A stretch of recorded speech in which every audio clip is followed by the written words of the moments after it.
Hi, I'm Carl, and a little over a week ago, my wife and I were forced to grab our dog and evacuate our home at night as a storm smashed into it, causing a landslide that threatened to send it over a cliff. In 12 hours, we went from watching a movie on the couch to waking up in the morning not knowing where we were going to live. So, as you can imagine, it's a pretty tough week, which is why I look like this. The city we live in, Auckland, New Zealand, received the equivalent of 3 months of rain in one day, and it forced people into emergency centres and caused landslides, and most unfortunately, 3 people died. After that, the weather didn't let up. It continued to smash the North Island, keeping people completely on edge and really anxious. And my wife and I and our dog Dylan, we've had it quite easy compared to some who've had nowhere to go and had their homes completely destroyed. So our situation is much better than theirs, but it's still effing hard. When the rain kicked off on Friday morning, I didn't think much about it, but by Friday afternoon, the sky was pitch black and the rain just got more and more intense, to the point where water was just coming straight in the windows like a waterfall, and I had to go to our hardware store and get silicone and just seal them up from the outside. Now, our house sits on poles and sits over a cliff, and what I thought was thunder initially was actually the land going down and hitting the poles. Shortly after we'd heard some of that, a retaining wall burst and went down and smashed into one of the piles, and it was then we had to pack a backpack with a couple of days worth of clothes and get out of the house, and luckily we were able to stay with some friends until the following morning, but it was effing scary, and I'll throw some pictures in so you can kind of understand what it looks like.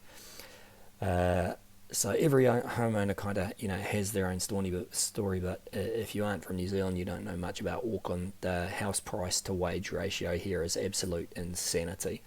So I think at one point it was the second or third most expensive city in the world to buy a home.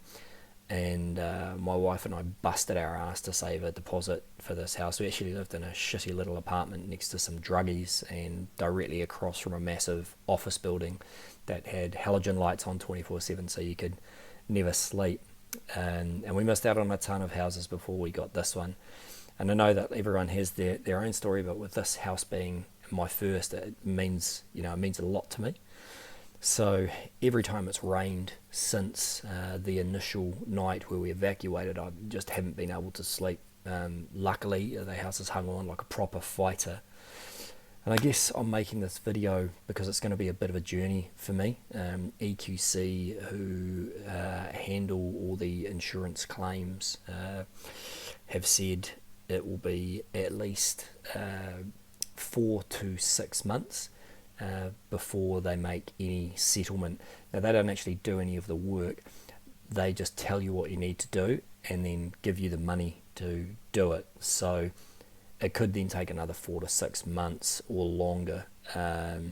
So that would leave us out of our home for a year, which is, it's tough to swallow.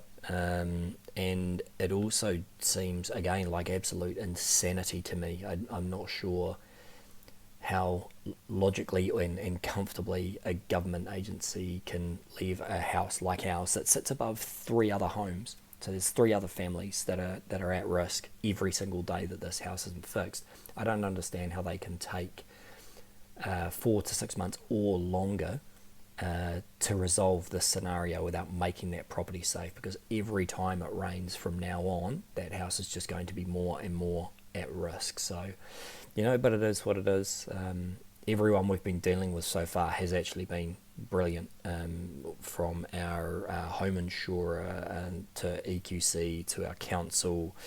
Everyone's actually been really, really good and really caring. So, here's hoping that continues. And like I said, this is going to be a bit of a journey for us. We're in the 3rd house, with staying with friends in a week, and that we're lucky to be able to do that, but you do feel like you're living out of a suitcase, and it's a bit of a challenge.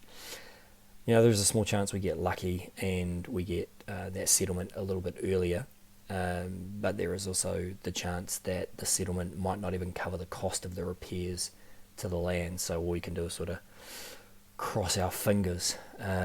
So this video, I guess, is or a way to document that journey, to help me process some of that, and to try and digest and express how we feel throughout the whole time, and hopefully provide advice to anyone else that might go through a similar thing in future. Hopefully not.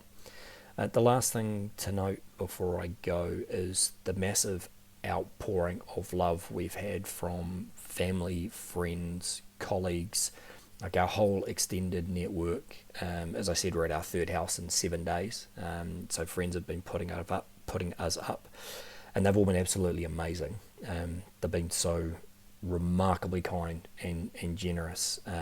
People have opened their doors to us and offered rooms, offered homes, offered meals, offered anything. It's been pretty amazing, really, and we feel fairly blessed with the people we know. I'll do a proper thank you video, I think, when we get to a point where we can, genuinely sort of digest everything that we're going through, and get to a point where we can say a proper thank you to everyone. But for now, I guess I'll sign off and keep you updated soon. Bye.